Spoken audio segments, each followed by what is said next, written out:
360 Speedsters, we love that you're taking an interest and actively supporting what we do on 360 Speedway. We'd love you though to get even more involved, to be more active, to be more interactive. So please, there is a bit of an upward trend, I think, in comments and likes, etc. on our Facebook page. Our followership is growing rapidly. Please continue to encourage other Speedway friends of yours or family to get across and be part of the 360 Speedway community. We like to think of ourselves as exactly that, a bit of a community, a bit of a family. Please get on board and encourage others to do so. Please do subscribe if you haven't already to our YouTube channel. And thank you to the 190 or so of you who have already become subscribers of the 360 Speedway YouTube channel. Thank you very much for that. We're going to try and be a bit more interactive with our subscribers on YouTube. So hopefully you'll start, subscribers only will begin to start receiving some messages from us, and we'll try and strengthen our online YouTube community. And as I said earlier on, if you are watching any of our episodes on our YouTube channel, please do get into the habit routinely of just hitting that little thumbs up button. It does us the world of good. Okay, you have voted, we have listened, the round off episode 19, Fans Pulse, lap 4. Let me change the graphic. There we go. Remarkably, part 4. If you've been over the course to date with 360 Speedway output, you should know, hopefully, that we only want the best for British Speedway. In certain areas, yes, we've definitely topped it up and we'll continue to do so. In other areas, we've encouraged and called for some change, for some out-of-the-box thinking, for a little bit of a refresh. But all of it is intended to be positive and pull in the direction that we all want British Speedway to go in. Our heart is at the heart of all of the discussions that we've had. We do anticipate a big winter ahead. And with that in mind, we're going to ask now if it's time for British Speedway to think bigger. Guys, I'd very much like to think that over the coming weeks and months that we won't be unfair on the sport that we love, or on the people who have stakes in the sport that we love and take decisions on how it's run.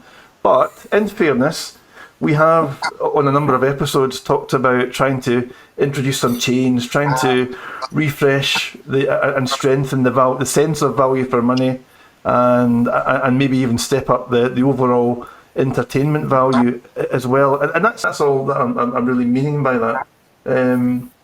Is there anything else outside of protecting the value for money and strengthening the entertainment value? Is there anything else, Nigel, that you think that British Speedway should be considering, or is it only those two key principles really? Well, there's no harm in thinking bigger, is there? I'm sure. We might have to take a step back before we do think bigger, but maybe take a step back to then come forward. I don't know. I just keep hearing things. Your team up there, Derek, Glasgow, and I think they've done an absolutely fantastic job up there. Your promoters up there. Is it for Chenners? The Perceners. Yeah. You know, the stadium's brilliant. Quite good businesses behind them. But they are also behind British Speedway, aren't they? Yeah. So maybe could the man at Glasgow, could he not be a bit further up the tree in running Speedway? I don't know. He's done a very good job at Glasgow, from what I've seen and heard, and he's on about doing something else now to entice the crowd in, isn't he? I read something the other day. Is he letting public in for after? I don't know. Something I'd read. Something. Yeah. But Jerry Fasena, who's the club owner, he's promoting a Trust the Fans initiative, where basically they will allow Glasgow supporters to allocate complimentary admission tickets to friends and family and work colleagues. So they're trusting the fans not to misuse the offer of free admissions. Yeah, well, maybe other clubs should look at that as well, should they? Because, you know, he's trying to think bigger, isn't he, by getting more people in? You know, so should they not look at the way he's doing it there at Glasgow? I mean, he's openly said, hasn't he wants to have a Grand Prix up there. Is that right? Have I read that right or wrong? You are correct. Glasgow are hoping to stage the first ever Scottish Grand Prix, Nigel. Yeah. Yeah, why not? He's thinking bigger, isn't he, all the time? I know people will say he's a very wealthy businessman and everything, but the top and bottom of it is, what he is a businessman, isn't he? Yes. You know, he is a businessman, and he's like them all. They're all businessmen wanting to make it pay and everything, and some do, some don't. But I think, your man at Glasgow, I think you could look at him and he's thinking bigger, isn't he? Obviously, you know, you can't get no bigger than a Grand Prix in Speedway circles. So he's thinking big, isn't he? And he must think it's working. And I hope it does for him at Glasgow, because I think they've done a terrific job up there. Really good. And good luck to him up there. And I hope you get everything this year. I hope you win the lot this year, Derek, really. Well, thank you, Nigel. It's very kind of you. Listen, you know, we're very fortunate at Glasgow, right? And I'm a believer that you make your own luck. So, you know, Glasgow, I firmly believe, are the most resilient speedway club in World Speedway, and I mean that. I mean World Speedway, because how many different venues have Glasgow had to fight? In my lifetime, Glasgow have been in 5 or 6 different venues, seamlessly, without any gaps. In terms of, you know, there's been no years where there's been no speedway in Glasgow. 96 was a different kettle of fish, but we won't go into that. But So Glasgow, you know, I do believe that we've created our own luck, but the Facenas coming along and buying the club now 10 years ago has obviously been the absolute icing on the cake, and they're very successful. A business family. They run a business empire. It's a huge business empire. It continues to grow. It continues to be successful. And you know, Speedway is their enjoyment, right? So Speedway is a distraction, an enjoyable distraction. The other side of it, Derek. The other side of it is, have a look at the clubs.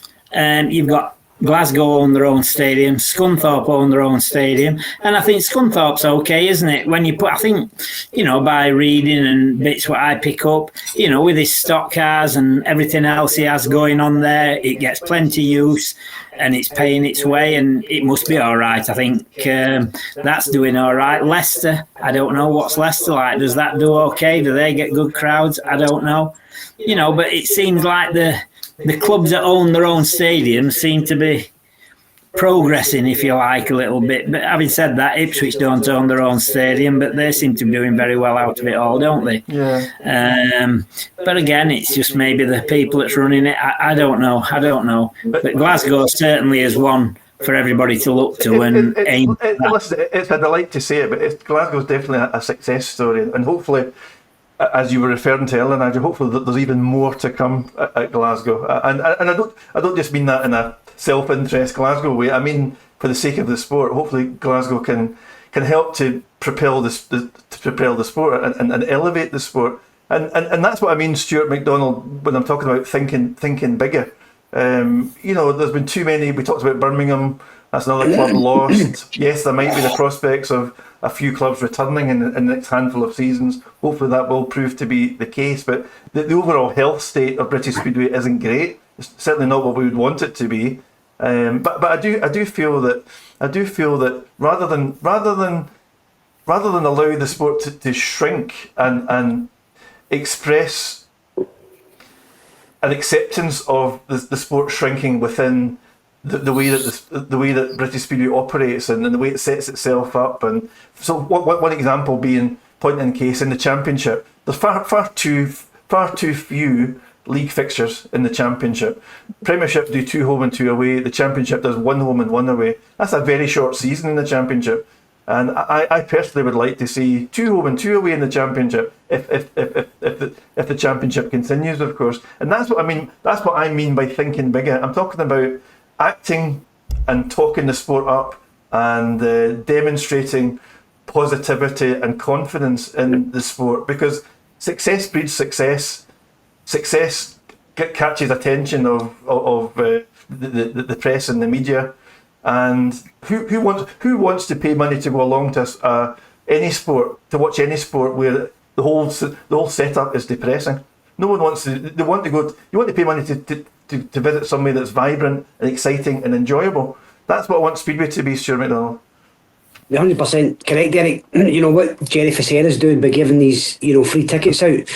years and years ago at Glasgow, I think it was when Neil McFarlane was there, it was at Sheffield. I remember we went to a couple of schools. I don't know if you done that, Nigel. You were obviously further away than I was, but we went to a couple of schools with our bikes and our outfits and spoke to some of the kids, and we gave away free tickets for the matches. And I thought that was a great thing to do, because the amount of kids in these schools that weren't Speedway fans, they got free tickets.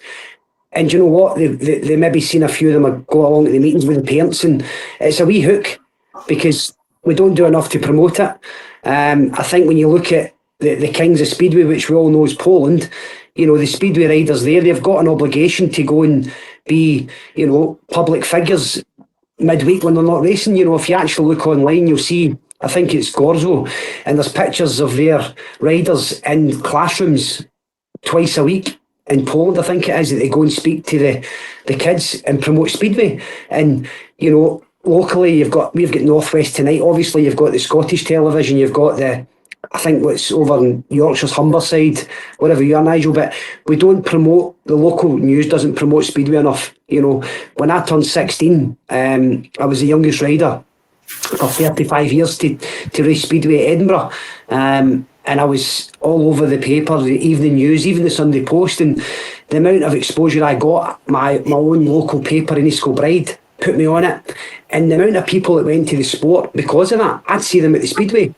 And all it takes is for a couple of ideas like that to generate more interest. And, you know, like Nigel says, they know the Speedway's there, but they've not got that hook to go, I'm going to go. You know, listen, maybe some people don't want to drive up to Ashfield, where it is, I don't know, maybe some people, I mean, remember back in the day, people would be, oh, I'm not going to Berrington Lough because it's in the middle of the country and things like that.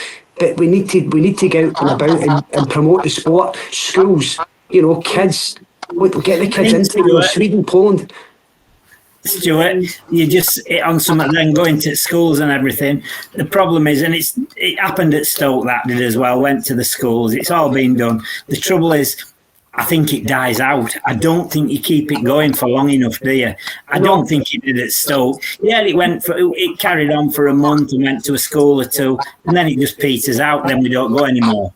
You know, they hope for, Nigel, they hope for the bus, they hope to go in and maybe try and have 100 people. You've got to keep going to schools, haven't you? You can't just do it for a month and then drop off. It's got to keep going. And I don't know. You know yourself, Derek, in Glasgow, the amount of open days we've had, you know, look at John Houston, he promotes the life out of that Speedway up at Summerlee. He does. It's phenomenal. I mean, he doesn't even go to the Speedway. He doesn't go. And that guy's promotion of Speedway on the old stuff, the old riders. I mean, I think Jim Beaton and Bobby Beaton have got a bed up at Summerlee, but it promotes it and it gets people out, and that's what the older ones are doing. The younger ones need to do it as well. We need to get kids involved in Speedway. We need it. We need to get kids involved. Are Glasgow getting quite good crowds all this year? Has the crowds been good? I think Nigel, I think I read in answer to that, I think someone asked Jerry Facena that question last week on BSN, and Jerry said 1,500 to 2,000, I think was what he said. No. 1,500 every week? Yeah. That's what that was Jerry's response, yeah. Well, I'll tell you what, if he's getting 1,500 to 2,000 every week, certainly the BSPA need to speak to him and see how he's getting 100%. Nigel, see that giving tickets to friends and family, that's a great idea, because they're bringing people that go. They're bringing people because I'll tell you what, I'll bet you they're in 3 or 4 more. Well, is there any other club that's getting 1,500 to 2,000 every week? Is there another club? I would have thought Poole were. Poole, they're always successful, yeah. Sheffield are quite good, Nigel. Sheffield not quite good. No. Well, no. You speak to the boys at Sheffield. No, it's not brilliant. Finally scored. If Glasgow is that successful, surely the rest of Speedway needs to know what Glasgow are doing to make it successful. 100%. And I'm sure your man at Glasgow will share what's making it successful. Well, Nigel, I think Jerry did share that. Jerry's answer to that was that Glasgow don't try to doctor the track to give us home advantage. They make the track as fair as it possibly can be to ensure entertaining Speedway every week. That's the answer. Well, there you go then. They should have a word with him, shouldn't they? You know, the clubs that aren't being successful, have a word with the ones that are. And I'm sure a man like your man at Glasgow, he'd be quite happy to share how he's making it successful. Because I think Nigel, just to develop that point, I think in the same interview, Jerry went on to suggest that tracks who don't try to make the best of their circuits should actually be doctored league points. Right, I'm sure. Why do you think that some tracks do doctor them and one thing and another? Do you think that happens? I don't go around. I don't know. I think, Nigel, I think there will be. I don't know if it's back to the self, but I think there will be some clubs who do everything that they possibly can to give their team an advantage at home. Definitely. Which clubs are you meaning? I can't possibly say. Why? Why not? I'm going to say one. Pool Speedway does it. I knew you was going to. You know, Derek. True, I knew you was going to say everyone knows it. What did Pool do to doctor the track? Tell me. Don't put any dirt in it. Rubbish. Where do you see them all riding at Pool? Where do they pass? Where's the passing at Pool? Round the outside, isn't it? Somebody goes out inside. They always pop round them, don't they? But what I would say, Nigel, is that there are some tracks. There are some tracks where you could count the number of passes on one hand in a meeting.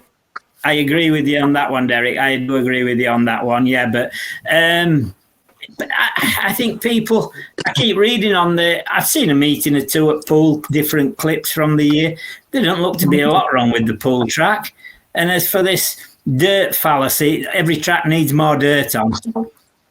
Fallacy. There ain't a lot of dirt at Bellevue. There ain't a lot of dirt at Glasgow. There's enough, but there isn't great mounds and piles of dirt. I agree with you. There's not. I agree with you. Yeah, so I agree with you. Where's this rubbish come from? Tracks need more dirt. They need some dirt. They don't need piles of dirt. No, I agree. Because if there's piles of dirt, yeah, they can't ride these new modern bikes. Yeah. Nah, I think they need piles of dirt. Nah, I don't agree with you, Nigel. Honestly, get the dirt piled on there. Get it that deep.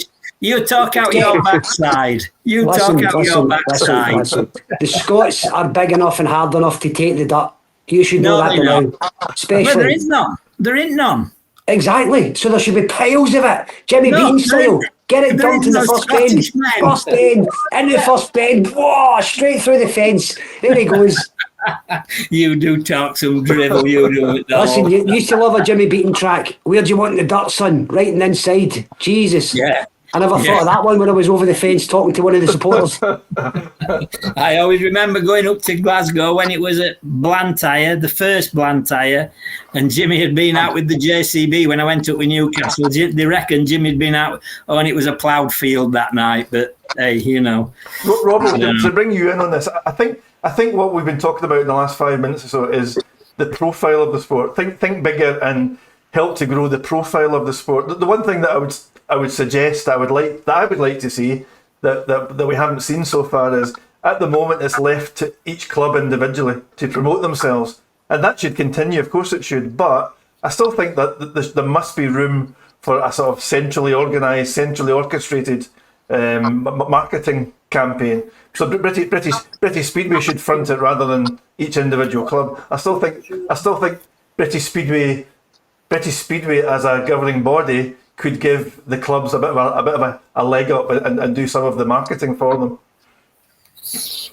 As a whole, yes, it should, yes. And then the individual clubs should be, it's down to them to promote themselves locally, isn't it? Yes. Nationally, maybe it's the BSPL should promote the sport, and maybe even internationally as well, not just nationally. But yeah, locally, it's got to be down to the club. It's up to you to get the fans in, and you do, whatever is needed to get them in. And going back to what the guys were saying about the tracks there, however the track is, it's the same for both teams on that night. So doctoring a track, they can say that did this, that, or the other to tracks, but I don't know if you can't really doctor it, can you? Because it's the same for both teams, isn't it? Unless you specifically go over a certain gate when your riders are on 1 and 3, then if you only grade gates 1 and 3 and leave 2 and 4 out, then or vice versa, then you get accused of it. But it's all part of the promotion, isn't it? You promoting your team, you're doing your team the justice to win. Stuart Robson, you've been there and got the t-shirt. What club? Name a club, Stuart. Go off the fence. What club would you most accuse or most suspect of doctoring their track routinely? Eastbourne. Eastbourne, okay. How did they? Not anymore. How did Bob do it at Eastbourne? I don't think he doctored it. He didn't doctor it. He just set it up for the home team. Okay. And that's what it's all about, isn't it? Yeah. He did it the way the home team liked it. And why wouldn't you? You're not going to set your track up for the away team, are you? What's the good in that? You're going to lose. So, Bob Dugard was very, very good at doing the track very quickly. He could turn it around extremely quickly and get it to suit his own team. I'm not saying he didn't doctor it at all. He just adapted the track to suit his team the way they wanted it. Well, that's fair enough, isn't it? Isn't that what it's all about? I don't remember any clubs being, that biased about, doctoring tracks. It's never really stuck out in my mind. It's like I just said, the track is the same for both teams. It's up to the riders to adapt to them conditions quickly enough to win. That is very true. On the other side of that, Stuart, if you start doctoring a track and making the home track different to what it normally is, you're just making a mess for your own lads, aren't you? Absolutely, yes. 100%. Yes, 100%. So, I mean, Bob, like you said at Eastbourne, Bob were very good at running the rake, the spikes right around the white line coming out the turns, wasn't he? And the Eastbourne boys could get onto that very good. But that isn't doctrine, is it? That was just making it. So as his own, you could all see where you needed to be. Whether you could get there was another thing. But that's down to riders. Wolverhampton was the same. They didn't doctor it, but they had what they called the Carlson corridor coming off. Yeah, just the same. Yeah, I hit that every lap. Yeah, so did a lot of other riders. And if you missed it, you went backwards. But if you hit it, you went forward very quickly. And I loved going to Wolverhampton for that reason. I could turn the bike hard enough and get my wheels in line quick to get out on that, to hit that grip and come out in a straight line, because you couldn't be hitting going sideways, because you'd go off the back of the bike if you're not careful. You had to be going in a straight line, and it just shot you down the corridor, down the straight so fast. It was great. But it was there for everybody to see, wasn't it? It wasn't hidden. You couldn't hide it. Everybody could see everyone. it. And everyone knew it was there. Yeah. It had a name. It was called the Carlson corridor, wasn't it? After a long while, so everyone knew. Everybody. It was up to you to be able to get on it. They did it at Newcastle for a little while. It wasn't quite as wide, but they had grip right on the inside line coming off both corners. To be honest, you had to be so careful hitting them though, because it was pure grip as well. It would knock you off the back of the bike so fast if you weren't careful. And I've seen that happen a few times. It was only about 2 foot off the inside line coming off both bends, and when you hit it, you knew about it. It was great, but everyone knew it was there, like we just said. And when I've been at Glasgow in the past, they had the dirt around the outside. It started off very even. It built up, and when you're saying about ploughed fields being deeper, last time I remember being at Glasgow last few times, it was like that. It was great. I remember, I've got pictures of myself from there, what have been published, when my knee was on the floor because there was so much grip, I couldn't turn the bike. My knee was on the floor coming off turn 4. It was so deep and grippy. It was great fun. So there we are. Time to think bigger. I'm sure we could do this conversation much more justice if we had much more time, but we've talked about the profile of the sport and lifting that. We've talked about trying to refresh the kind of the value for money, or the sense of value for money, and the sense of entertainment. The only other thing that I would like to see British Speedway do is just talk and act more positively. Talk the sport up, act more positively. Don't try to shrink the sport and dilute it to suit the inadequacies or the appetites of the weakest clubs, because I think that was exactly what was behind the championship electing to go one home and one away, because some clubs were a bit concerned that the more fixtures they had, the more trouble they would have trying to balance the books. Well, I get that, and I accept that that's a reality, but I think that was to the detriment of the sport. Why only have 14 or 15 fixtures in a speedway season when you could have twice as many? And I know that might sound counterintuitive to some, but it wasn't that many years ago that Speedway clubs, right? Nigel, Stuart, both Stuarts, you guys knew at the start of the season that you would have 30 plus meetings, league meetings, never mind cups or anything else. But these days in the championship, riders might only, if Plymouth, who haven't made any progress in the league and haven't made any progress in the knockout cup, will have had, what will it be, 16, 17, maybe 18 meetings in the whole season. That's it. Yeah, I've heard riders saying that. And I can remember in the day, you used to do 80, 90 meetings a year, just in this country. I don't know. And plus, I don't think it's good for supporters. I know one supporter that used to go to Glasgow all the time. And he doesn't go very often now, purely because he gets out of the routine of going, because he goes 1 week, then they're into meeting for 2 or 3 weeks, and then he forgets it's on, and and they get out of the routine of going every week. I don't always think it's down to money. I think it's routine of people going. I agree with you, Nigel. I completely agree. Listen, 360 Spacers, that will do us for our comeback episode 19 in the can. Hope you've enjoyed the chat. We've maybe not been our sharpest. I'm talking about myself. I've not been at my sharpest tonight.